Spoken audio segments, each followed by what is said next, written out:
we'll be diving into our discussion segment where we will be talking about ECOWAS, which is the economic community of West African states. And it is celebrating 5 decades of regional integration.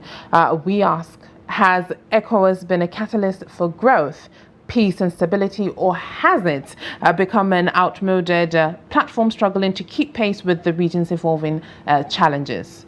Joining us in the studio is Ambassador Haruna Ali Warkani, a seasoned diplomat with extensive experience in regional integration and international affairs, with a distinguished career at the ECOWAS Commission in Abuja as a Deputy Country Chair of the United Nations Economic and Social Council.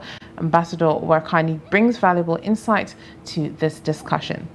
As a strategy and security administration expert, cybersecurity practitioner, and diplomatic analyst, Ambassador Warkani will share his perspectives on ECOWAS's achievements and challenges, and will explore the bloc's impact on West Africa's economic development, peacekeeping, and regional stability, as well as discuss potential reforms to ensure its continued relevance. Let's dive into the discussion and examine the role of ECOWAS in shaping West Africa's future. You're highly welcome, sir. Thank you for having me here, viewers. You're welcome. Pleasure once more. All right. As it is right, ECOWAS is celebrating 5 decades, which is 50 years. Those are long years. Do you believe that ECOWAS still serves its purpose in West Africa? Well, a very difficult question. ECOWAS at 50, the journey has been a mixed bag, let's say. There has been improvements or developments, there have been achievements, there have been also challenges. And looking at the past 50 years, bringing up to where we are today, I think it tells us a lot of things that have really happened. Now, at periods like this of memoriams, let us say, it might be fair only to recall how the journey even started in the first place. Because sometimes some perspectives are lost. History is lost.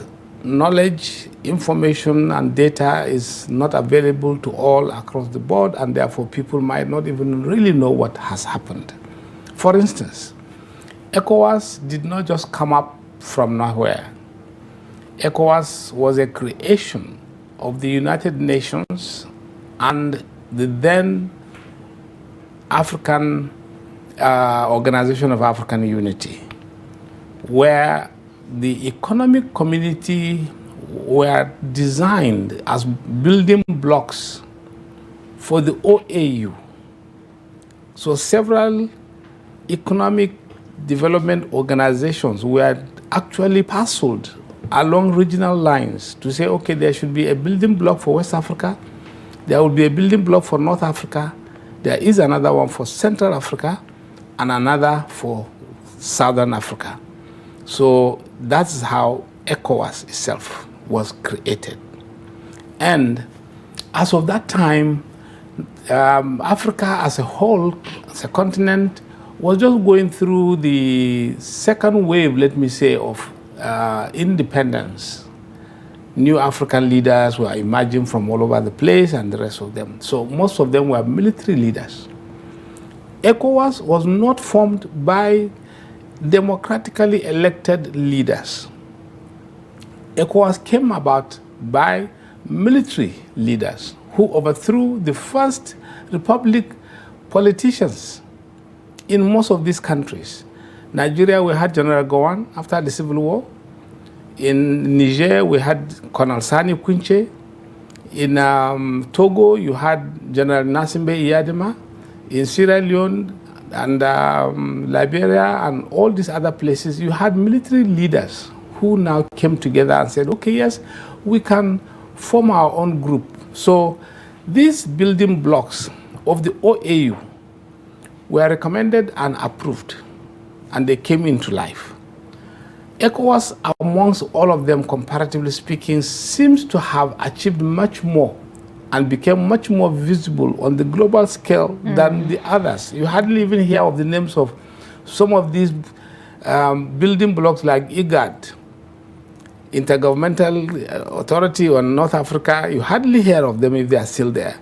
You hardly hear of SADC today, the Southern African Development Commission. That was how they were christened. And then the Central African Community, and then East African Community. These are all peers of the same age with But ECOWAS. then what pushed ECOWAS into that prominence and visibility that it has? Precisely. Now, ECOWAS was a bit lucky, I would say, to have been in a region that is more vibrant in Africa. That's number one.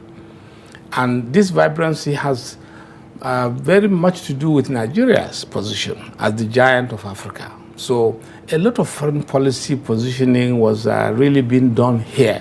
And so the visibility of ECOWAS became much more than the others. Second, the outbreak of conflicts in Liberia and later Sierra Leone and some other places also projected ECOWAS onto the global scene because of the intervention. ECOWAS did not come as an organization to fight wars or settle cases or democracy or so. No, it came as an economic bloc to promote the integration of the various economies of member states so that these economies can gain momentum and gain quantum to be able to serve the interests of its citizens. Unfortunately, it became obvious that without peace and stability, there can be no economic progress. So ECOWAS found itself unwillingly into conflicts in Liberia to restore democracy and the rest of them. And that propelled ECOWAS to levels that are now beyond what we can just say. And diverted also, let me say, diverted the main attention of ECOWAS from economic integration into almost political integration, which is yet to be achieved. And now you are having difficulties also of the same achievement that occurred are now coming back to haunt the same organization. With recent, issues that has been going on with withdrawal of Mali, Niger, and Burkina Faso from ECOWAS, there has been speculations that ECOWAS doesn't have as much impact as they used to have. As you said, it wasn't established as some political outfit that would be involved in politics or anything aside from economic achievements. Yeah. But then now it has been castigated for not being able to, be involved and have, major power in swaying things that have happened. Yeah, really, you could see that managing success is much more difficult than achieving it. And that has become true of ECOWAS. ECOWAS has achieved success, but managing that success has now proven to be like a burden. And so we are here in a scenario where ECOWAS is losing ground in the sense that the breakaway of some of these member countries, starting from Mauritania in the year 2000, Mauritania willingly woke up one morning and said they no longer want to be part of ECOWAS. And so ECOWAS had no choice based on the constitution provisions or treaty provisions to allow Mauritania to leave. And Mauritania successfully left ECOWAS. That left ECOWAS with a lot of problems because the disengagement of a country means a lot. It's a processes and finalizing accounts and commitments and joint ventures and a lot of things. So that served as a blow to ECOWAS in a way, and then it was the only Arab-speaking or officially Arab-speaking member country of ECOWAS that time. So it left, and that created a vacuum, that created a lot of confusion. Now today we can also see the other countries have asked themselves that they have gone, and that has created another problem for ECOWAS. There are also hints of some other countries wanting to also leave. which is the main challenge that ECOWAS was there a highlight of income gaps between member states that maybe would instigate an exit from ECOWAS? Well, yes, you would say, because the basic reasons why these three member countries lately left had been that they've been sidelined, they have not been taken care of, and they have been overly punished for military takeovers. Whereas, in the past, it was the military that it was the same military that actually created ECOWAS. So it's a dichotomy that becomes a bit difficult to understand, except people who know the history of what has happened. And that's why on this program we had even called on the only surviving founding father of ECOWAS, General Yakubu Gowon of Nigeria, to actually prevail on these countries to see how best to manage this scenario. Because for him, I'm just wondering if one were to be able to get into his mind. Here you are, 50 years ago, you formed an organization, you led it, because he had a voice. Nigeria's giantness that time was counting, and so everything was, had to wait for Nigeria to say it's going this way. So essentially you can say General Gowon actually formed the ECOWAS in a way. And now you are here alive, and three members woke up one morning to say they are going because they have been overly punished for military takeover. And you are also a military man.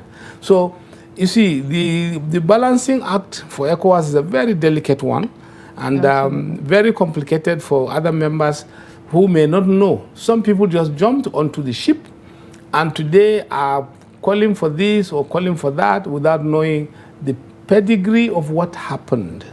Very, very important. So we must not be lost on the essence of history for ourselves as a region, for ourselves as a nation, and for ourselves even as people. We need to. And in this regard, yes, ECOWAS needs to do a lot more, because the loss of face, the loss of essence, the loss of trust, I think is very, very severe now, such that it has to be like a repair shop that ECOWAS needs to submit itself to be able to get out of this quagmire. But then how can ECOWAS promote economic development in Africa? As you said, it needs to set a better track record. So how can it promote, its duties as it is known as an economic community? How can it do that in order to promote, the economy by reducing poverty in West Africa? Well, you see, like when ECOWAS was formed, the first protocol that was passed, that's a law that was passed by ECOWAS, was the law on freedom of movement, right of residence, and right of establishment. Three rights combined into one protocol, which gave citizens of West Africa the freedom to move around freely without hindrances, gave citizens the right to establish businesses in other countries other than their own, and gave also citizens rights to establish a business in other countries. You see, these rights were so fundamental to ECOWAS development, such that it promoted the movement of people across the borders, it promoted the establishment of businesses, and now created an opportunity for citizens to interact, thereby creating a semblance of a single economy of almost 500 million people. And the quantum of space created made it such that ECOWAS was supposed to have been today much more celebrated economically. Unfortunately, like we said, the accident of history has come and has shown itself. Military interventions and democratic practices that did not work created more problems, such that ECOWAS almost forgot the economic development in place of political development. And so more efforts, more resources and focus had diverted from the economic development of these member countries to keeping the union together politically because of all these challenges that have been coming. And so now, the economies of all these countries are almost similar. Similar in the sense that the export products or productive products that can come from these countries are almost the same. And trading amongst ourselves makes it that we still need to trade with a third party for economy development to actually occur, because we need foreign resources to balance up whatever we can produce domestically. So that has been a challenge that ECOWAS has been having, that even if you trade amongst yourselves, you are trading about almost the same products because you belong to the same geographic region of the world. And so cocoa here and cocoa there and cocoa there and cocoa there is the same cocoa. Palm oil is the same, cotton, granite, whatsoever. Those are our agricultural products. If it is the industrial base, we are literally about the same. And we must not forget the devastating effects of the structural adjustment program that was imposed on this region in 1986 and thereabout had destroyed the productive base of the economies of these countries, such that there was literally no economy left, actually. And we are more or less like coming from ruins of war, because the structural adjustment had done a great blow to the economies of West Africa, such that there was nothing left. We are no longer exporting cocoa in the quantum that can be appreciated. We are no longer exporting cotton, for instance. We are actually importing. Surprisingly, we are importing palm oil, which used to be a prime product of West Africa. So these things were things that ECOWAS was unable to marshal out and manage properly. And so economically speaking, the development of these countries has not been as one would have expected.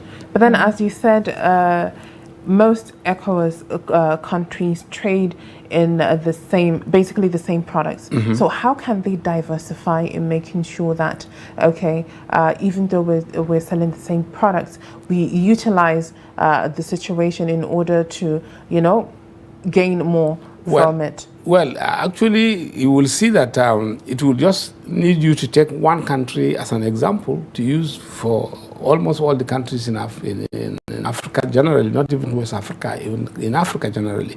That means instead of us to trade in the primary products, we need to actually industrialize so that these products can have additional value by manufacturing. And that way we can export the manufactured products, which will bring in more income and generate enough workforce to employ the growing population of young people, which, unfortunately for us, to be honest with you, leaders have failed to utilize this opportunity, because up to now, West Africa is exporting primary agricultural products, which is truly unacceptable 50 years after. Ordinarily, we should have no reason to export crude palm oil, crude cocoa, crude coffee, cotton granules, and the rest of them, whereas machines exist to process this, add value, and then create jobs for people. That is what ordinarily one should have seen us emphasizing, and then the leadership of ECOWAS should have said, okay, every year we need to set up like 10, 15, 20 factories to transform these agricultural products into manufactured products that will give jobs to people, create wealth for the citizens, and then promote more agricultural production, because you need much more to process.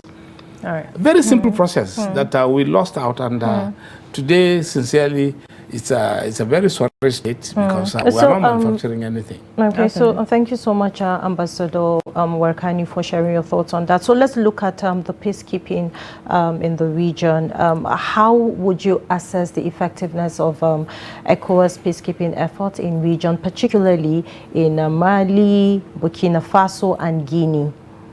Okay. Peacekeeping, let's say, like I said, was a phenomenon imposed on ECOWAS as a result of the Liberian crisis. 1990, suddenly everything went haywire, and then you had to create ECOMOG. There was nothing like ECOMOG in the beginning of the history. Suddenly, Nigeria had to spearhead the creation of ECOMOG, and then it became so successful that it was able to restore democracy to that country, restore rule of law, and what have you. Now, Sierra Leone, not long after, also busted out. And then ECOWAS was now also equally called upon by the United Nations and other partners to say, hey, another one has broken out, you need to come. ECOWAS came with the experiences gathered, and went in. Now, what we are facing in the Sahel, namely the 3 countries plus Nigeria itself, is such that it's a totally new ground. New ground in military and security definitions, because these are not necessarily internal conflicts. They are conflicts engineered from outside, planted into these countries to achieve goals that are totally different from what was before. And so the peacekeeping missions here now has to do with peacekeeping missions with bandits. Not necessarily citizens. So we can hear voices of saying, oh, we saw some bandits who are not, for instance, from Mali or from Nigeria or from Niger or Burkina Faso.